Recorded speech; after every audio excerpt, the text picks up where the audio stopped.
Hello बच्चों, मैं Pinky teacher PB गढ़ा परम शांति इंग्लिश स्कूल न्यू बचाओ 10th वालों को आज लेसन 6 कालिदास का प्राणी प्रेम जिसको मोहन राकेश ने लिखा है। इसके बच्चों आपको हम प्रश्नोत्तर बताएंगे क्योंकि लेसन हमने आपको रीड करा दिया है, तो इसके प्रश्नोत्तर हम आपको बताएंगे।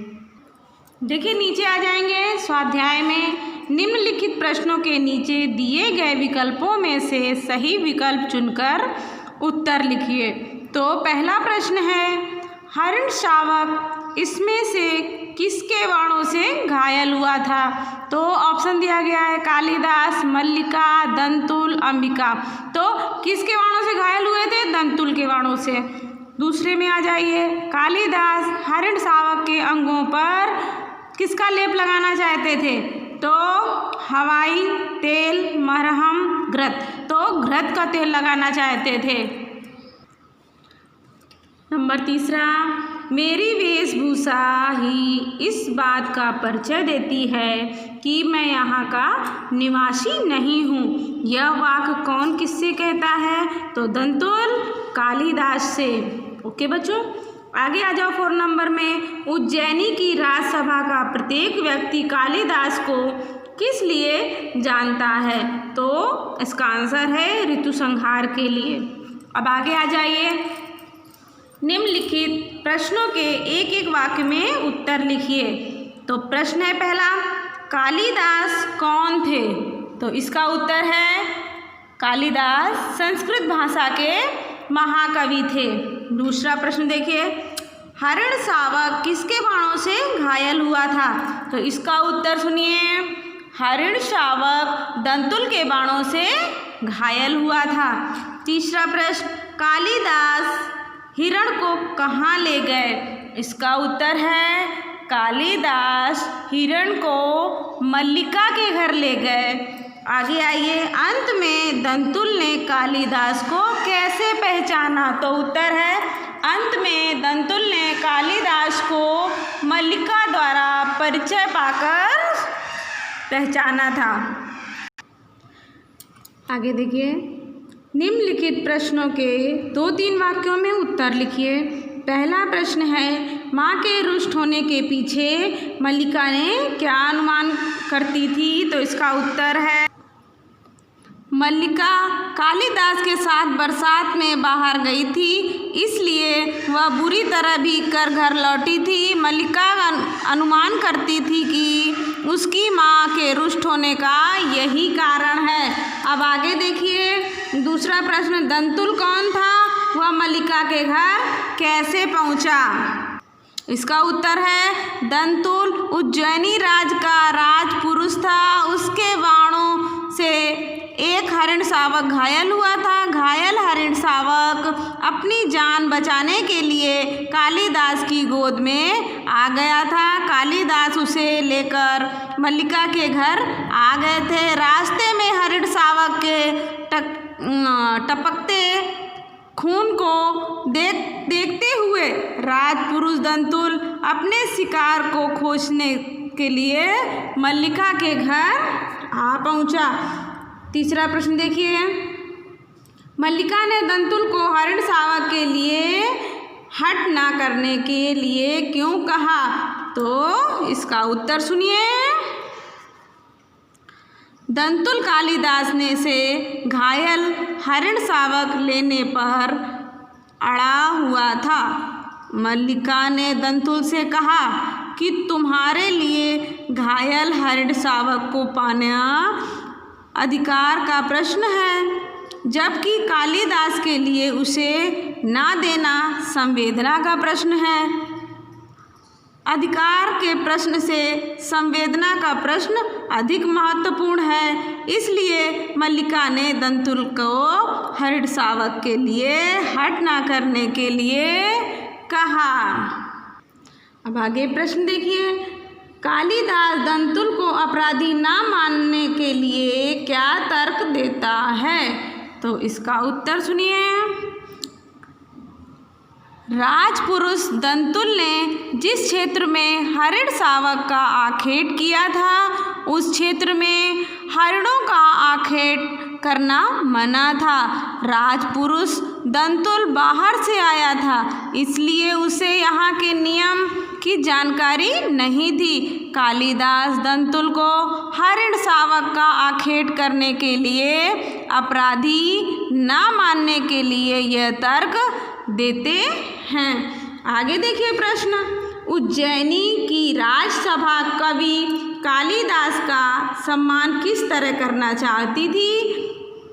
तो देखिए, उज्जैनी की राजसभा का प्रत्येक व्यक्ति ऋतुसंहार के लेखक कवि कालिदास को जानता है। सम्राट ने स्वयं ऋतुसंहार पढ़ा है और उसकी प्रशंसा की है, इसलिए उज्जैनी की राजसभा कवि कालिदास को राजकवि का सम्मान देकर उन्हें सम्मानित करना चाहती है।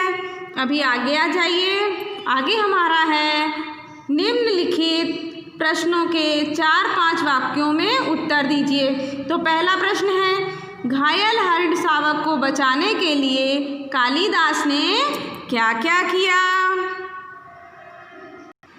तो इसका उत्तर सुनिए। राजपुरुष दंतुल के बाण से घायल होकर हिरण शावक अपनी जान बचाने के लिए कुलांचे भरता हुआ कालिदास की गोद में आ गया था।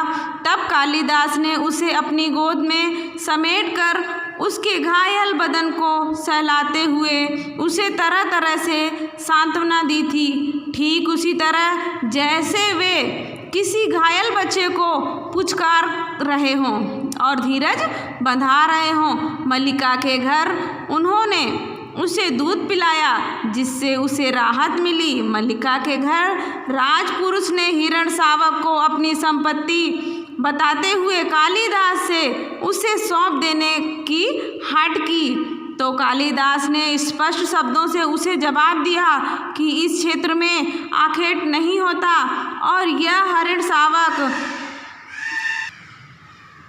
पार्वत भूमि की संपत्ति है। कालिदास अंत में राजपुरुष की परवाह नहीं करते और घायल हरिण शावक को अपने साथ लेकर अपने घर जाने के लिए निकल पड़ते हैं। इस प्रकार कालिदास ने हरिण शावक को बचाने के लिए हर संभव प्रयास किए। आगे आ जाइए। कालिदास हरिण शावक को क्यों बचाना चाहते थे? तो इसका उत्तर सुनिए। कालिदास एक संवेदनशील व्यक्ति थे। उनके हृदय में प्राणियों के प्रति बहुत प्यार था। वे उस पार्वत भूमि के निवासी थे जहाँ लोग पशु पक्षियों को अपनों में से अर्थात अपने मित्र मानते हैं। कालिदास के क्षेत्र में हरिणों का आखेट अपराध माना जाता है। आहत हरिण शावक को देखकर वे स्वयं आहत थे और उसे हर हालत में जीवित रखने का प्रयास कर रहे थे। उन्होंने राजपुरुष दंतुल से स्पष्ट शब्दों में कह दिया था कि यह घायल हरिण शावक उनकी पवित्र भूमि की संपत्ति है। वह यह सोचकर भूल कर रहा है कि वे उसे सौंप देंगे। इस पंक्तियों में से प्राणियों के प्रति कालिदास के प्रगाढ़ प्रेम का पता चलता है। जिस व्यक्ति के मन में प्राणियों के प्रति इतना प्रेम हो, वह एक घायल हरिण शावक की जान बचाना क्यों नहीं चाहेगा?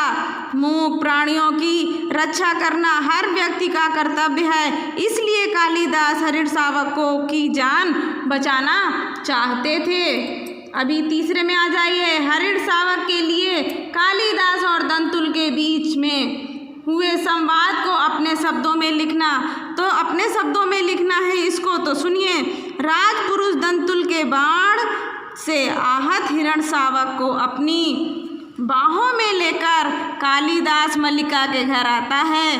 तभी हरिण शावक के शरीर से टपकती हुई खून की बूंदों के सहारे राजपुरुष दंतुल वहां पहुंचता है और कालिदास से हरिण शावक की मांग करता है। इस बात को लेकर दोनों के बीच संवाद होता है।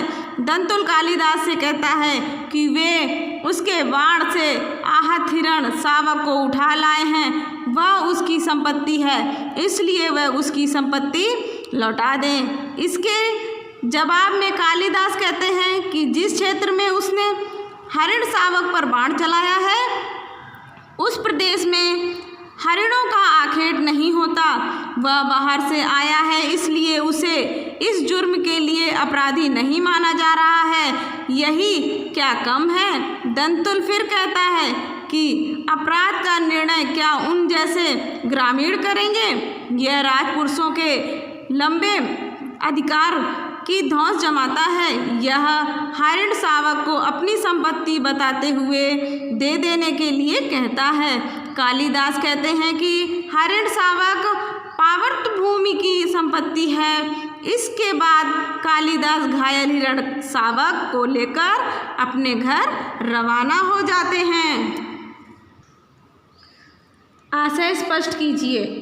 पहला देखिए, तुम्हारे लिए प्रश्न अधिकार का है, उसके लिए संवेदना का। इसका उत्तर देखिए कि शिकारी व्यक्ति और किसी की जान बचाने वाले दोनों में बहुत फर्क होता है। शिकारी को शिकार करते करके किसी के प्राण लेने से,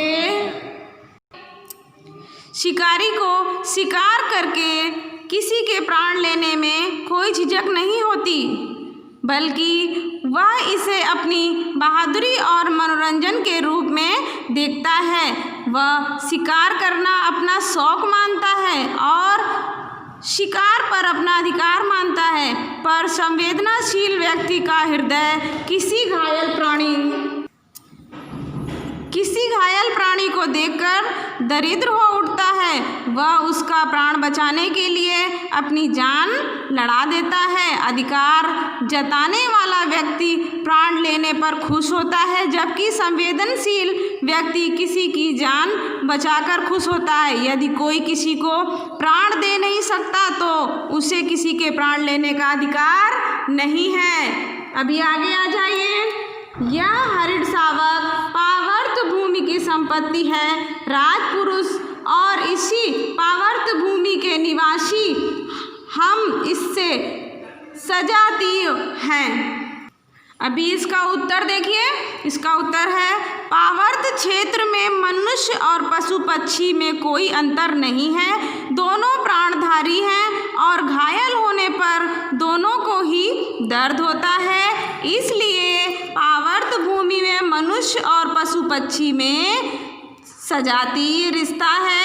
इस भूमि में जैसे मनुष्य को मारना अपराध है, ठीक उसी तरह पशु पक्षियों को मारना भी अपराध है। इस क्षेत्र में कोई व्यक्ति किसी पशु का शिकार कर उसे अपनी संपत्ति जताना चाहे तो यहाँ के निवासियों को यह कदापि बर्दाश्त नहीं होता। इसलिए कालिदास राजपुरुष दंतुल से यह वाक्य कहते हैं, पार्वत भूमि के पशु पक्षी की जान बचाने के लिए इस क्षेत्र के लोग अपनी जान लड़ा देते हैं, क्योंकि वे इन्हें अपने से अलग नहीं मानते हैं। वो अपने बराबर ही उनको दर्जा देते हैं। ओके,